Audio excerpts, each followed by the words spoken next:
సప్తఋషిధామం and సొల్యూషన్స్కి స్వాగతం. నేను ఆది వరలక్ష్మి. ఈరోజు మనము ఒక విషయం గురించి తెలుసుకోబోతున్నాం. సత్యము అసత్యము గురించి. సత్యము మాట్లాడాలా, అసత్యము మాట్లాడాలా? సత్యము చెప్పాలా, అసత్యము చెప్పాలా? మనం ఒక స్పిరిచువల్ మార్గంలో ఉన్నాము. అందరం కలిసి ఇక్కడ ధ్యాన మహాచక్ర అనే ఒక ప్రోగ్రాంలో కలిసాము. ఒకరినొకరు పరిచయం చేసుకున్నాము. ఒకరికి తెలిసిన జ్ఞానము అని అంటే ఏది సరి అయినదో దాన్నే ఒకరికొకరు చెప్పుకోవాలన్నమాట. అప్పుడు నాకు ఇంతకుముందు ఒకటే తెలిసేమో, ఇప్పుడు ఇంకొక మేడం ద్వారా ఇంకొక సరి అయిన విషయం తెలిసినప్పుడు నాకు రెండు సరి అయిన విషయాలు తెలిసినాయి అన్నమాట.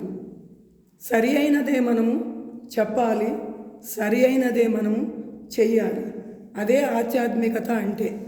ప్రాపంచికంలో మనం ఎలా పడితే అలా ఉంటుంటాము, కానీ ఆధ్యాత్మికంలో సరి అయినదే తెలుసుకోవటానికి వస్తాము. ఆ సరి అయిందే మనం తెలుసుకోవాలి. అపోహలు భ్రమల్లోకి మనము ఎదుట వాళ్ళని పంపించకూడదు. ఇప్పుడు మేడం మీ పేరు చెప్పండి. లావణ్య గారు, మీ దగ్గర నేను ఒకటి చూశాను, దాని గురించి నేను అడుగుతున్నాను. దాని గురించి మీరు చెప్పండి, వాళ్ళు మీకేం చెప్పారు అన్నది. ఇగో ఇది చూడండి ఒకసారి అందరూ. ఈ మేడం చేతికేసుకుంటే నా దృష్టి అక్కడ పడింది. ఆవిడని దీని గురించి నేను అడుగుతున్నా. ఆమె ఇప్పుడు చెప్తారు మీకు. పట్టుకోండి, ఇది ఇలా చూపించండి. యూట్యూబ్లో చూశాను క్రిస్టల్ అని. చెప్పండి, ఇది వేసుకుంటే గట్టిగా పెట్టుకున్నా, గట్టిగా చెప్పండి. ఇది వేసుకుంటే ఎనర్జీగా ఉంటారు. 7 చక్రాస్తో యాక్టివేట్ అయితే మూలాధారం నుంచి స్వాదిష్టం చక్రం దాకా అన్ని యాక్టివేట్ అయితే అని చెప్పారు. 7 చక్రాస్ తీసుకోలేను, ఇది బ్లాక్ సెట్ తీసుకున్నాను మూలాధారం అని చెప్పి 700కి ఇచ్చారు. ఎంత ఇది? దీని రేట్ ఎంత అండి? 700. నేను ఎట్లా మాట్లాడుతున్నా, గట్టిగా మాట్లాడుతున్నా. ఇది 700కి కొన్నారు. ఇది వేసుకుంటే ఆవిడకి ఎనర్జీ వస్తుందంట. ఆవిడ చక్రాలు మొత్తం యాక్టివేట్ అవుతాయంట. ఆవిడ చక్రాలన్నీ చెప్పండి. 7 చక్రాస్ యాక్టివేట్ అవుతాయని చెప్పారు. అది తీసుకున్నాను. ఇది మూలాధారం యాక్టివేట్ అయితే ఆరోగ్యం బాగుండదని చెప్తే మూలాధారం యాక్టివేట్ అయితే అమ్మా ఇది వేసుకుంటే అని బ్లాక్ టెట్స్ తీసుకున్నాను. 7 చక్రాస్ పేర్లు కూడా అమ్ముతున్నారు, చాలామంది తీసుకుంటున్నారు. ధ్యానం ద్వారా యాక్టివేట్ అయితే కానీ ఇవి ద్వారా యాక్టివేట్ కావాలి మేడం అంటున్నారు. అది నిజమే. దీని వలన ఇప్పుడు మనం వాళ్ళని మిస్గైడ్ చేస్తున్నామా, గైడ్ చేస్తున్నామండి? కొత్త వాళ్ళకి తెలియదు, పాత వాళ్ళకైనా చాలామందికి సత్యం ఏంటో తెలియదు. ఎందుకంటే ధ్యానం ఏంటో మనకి పూర్తిగా అర్థం కాలేదు. అర్థమయ్యే వరకు మనము ధ్యానం చేస్తూనే ఉండాలి, జ్ఞానం పొందుతూనే ఉండాలి. ఇది సత్యమా అసత్యమా? దీని వలన శక్తి వస్తే, దీని వలన చక్రాస్ యాక్టివేట్ అయితే స్పిరిచువాలిటీ ఎందుకు, ధ్యానం ఎందుకు, సాధనలు ఎందుకు? మనం చెప్పింది సత్యమా అసత్యమా? పత్రి గారు ఇది చెప్పారా? ఇది వేసుకో, నీకు ఎనర్జీ వస్తుంది, నీ చక్రాలు యాక్టివేట్ అవుతాయి, నువ్వు ఇంకేం చేయాల్సిన అవసరం లేదు, నాకు ఒక 700 ఇవ్వు, ఇది కొనుక్కో. మీరు దీని వలన ఎనర్జీ వస్తుంది, దీని వలన చక్రాస్ యాక్టివేట్ అవుతాయి అని చెప్పారు కదా. ఈ పూసలు నా దగ్గరికి వచ్చి ఏం చెప్పినాయో తెలుసా?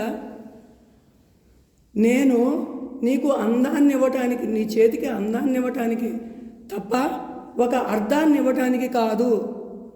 నా గురించి నువ్వు సత్యం చెప్పు అని చెప్పి అడిగింది. దీనికేం సమాధానం చెప్తారు? చక్రాస్ని యాక్టివేట్ చేసే కెపాసిటీ నా దగ్గర లేదు, కానీ నీ చేతికి అందాన్ని ఇచ్చే కెపాసిటీ నా దగ్గర ఉంది. చెప్పండి సమాధానం. ఈ పూసల దండలు అమ్మేవాళ్ళు సమాధానం చెప్పండి. ఇంకొకటి ఏంటంటే, నాకు తెలిసి నేను ఒకసారి కొత్తలో ధ్యానం క్లాస్కి వెళ్తే ఇలాంటి దండలు వేసుకుని కొంతమంది కూర్చుని ఉంటే వాళ్ళకి ఏం తెలీదు, అందం కోసం వేసుకున్నారు. అప్పుడు వాళ్ళు ఈ దండలు రకరకాల మాలలు వేసుకున్నారు. వాళ్ళు వేసుకుంటే అక్కడ ఏం చెప్పారు అంటే, ఆ సారు క్లాస్ చెప్పే సార్ ఏం చెప్పారంటే, మీ బొంద మీకేం తెలియచ్చు అవదు, ఇవన్నీ వేసుకుని ఈ దండలు వేసుకుని ఇవి వేసుకుని మిమ్మల్ని ఏదో ఉద్ధరితే అనుకుంటున్నారా? ఇవన్నీ కాదు, మీదొక నమ్మకము. మీరు తాయెత్తు కట్టించుకుంటే అదొక నమ్మకము, మీరు రుద్రాక్ష వేసుకుంటే అదొక నమ్మకము. వాళ్ళు మిమ్మల్ని పిచ్చోళ్ళని చేసి అవి మీ మెడలో వేసి మీ చేతులకు కట్టి ఈ తాయెత్తులు ఇవన్నీ మిమ్మల్ని పిచ్చోళ్ళు చేశారు. దానివలన కాదు మీకు శక్తి వచ్చేది. ధ్యానం చేయాలి. అప్పో దీపో భవ. నీ దీపం నువ్వే వెలిగించుకోవాలి. నీ సాధన నువ్వే చెయ్యాలి. సాధనకు మించింది తప్ప ఇక్కడ ఇంకేమీ లేదు. ఈ దండలు ఈ పూసలు మీ యొక్క మూర్ఘత్వము అని చెప్పి ఆ రోజు నాది అదే పిరమిడ్ స్పిరిచువల్ సొసైటీ యొక్క ఫస్ట్ నేను వెళ్ళిన క్లాసు, అటెండ్ అయిన క్లాసు, ఆ క్లాసులో నేను విన్న సీనియర్ మాస్టర్స్ ఎవరో కాదు, బాలకృష్ణ గారే. సేత్ మాస్టర్ బాలకృష్ణ గారు ఆ రోజు కొంతమందిని తిట్టడం జరిగింది. నీ నమ్మకం నీకు తెలియదు, సత్యమేదో తెలియదు, అదే సత్యం అనుకుంటున్నావు. ఆ తాయిత్తులు, ఆ క్రిస్టల్స్, ఇదే నువ్వు సత్యం అనుకుంటున్నావు. ఆ రుద్రాక్షలు అవి నిన్నేం చెయ్యు. నువ్వే నిన్ను ఉద్ధరించుకోవాలి. నీ శ్వాసను గమనించాలి. నీ శ్వాసే నీకు దిక్కు. నువ్వు శాకాహారంగా మారాలి, ధ్యానం చేయాలి. సాధన చేస్తేనే ఏదైనా సాధ్యమవుతుంది అని చెప్పారు. మరి ఇంతకాలము నడిచిన తరువాత మళ్ళీ మీరు వచ్చేవాళ్ళకి, కొత్త వాళ్ళకి దుకాణాలు బయట పెట్టితే బయట కొనలే, వీళ్ళు మన ప్రాంగణంలో కొన్నారు. నువ్వు 700 కోసం, నీ 700 కోసం, నీ బిజినెస్ కోసము కొత్త వాళ్ళకి ఏం గైడ్ చేస్తున్నావు నువ్వు? ఇది వేసుకుంటే చక్రాస్ యాక్టివేట్ అవుతాయా? నాకు వచ్చి చూపించండి. నేను వేసుకుంటే యాక్టివేట్ చేసి చూపించండి నాకు. లేకపోతే ఆమె వేసుకుంటారు, మీరు వచ్చి ఆమెకి యాక్టివేషన్ చేయండి. ఇంకా ఆమెకు ధ్యానం అక్కర్లేదు అయితే చెప్పండి. ఈ బుద్ధి లేని అన్నీ కూడా మీరు ప్రాంగణంలో ప్రమోట్ చేస్తే కొత్త వాళ్ళు ఏం నేర్చుకోవాలి? పాత వాళ్ళు తలగా ఎక్కడ పెట్టుకోవాలి? ఇది సత్యమా అసత్యమా మీ అంతరాత్మకు తెలుసు. మీ అంతరాత్మకు తెలుసు. మీరు మళ్ళీ మనీకి బానిసలు, సత్యానికి కాదు. మీరు బానిసలు, మనీకి బానిసలు. కాబట్టి మీరు మనీ చేసుకోవడం కోసం అమాయకుల్ని పక్కదారి పట్టిస్తున్నారు. ఈమెది అమాయకత్వం.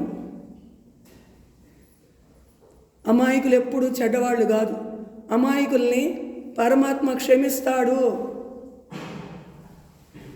కానీ దీని గురించి చెప్పారే, వాళ్ళని శిక్షిస్తాడు 100 times. Be careful. కొత్త వాళ్ళని మీరు మిస్గైడ్ చేయొద్దు.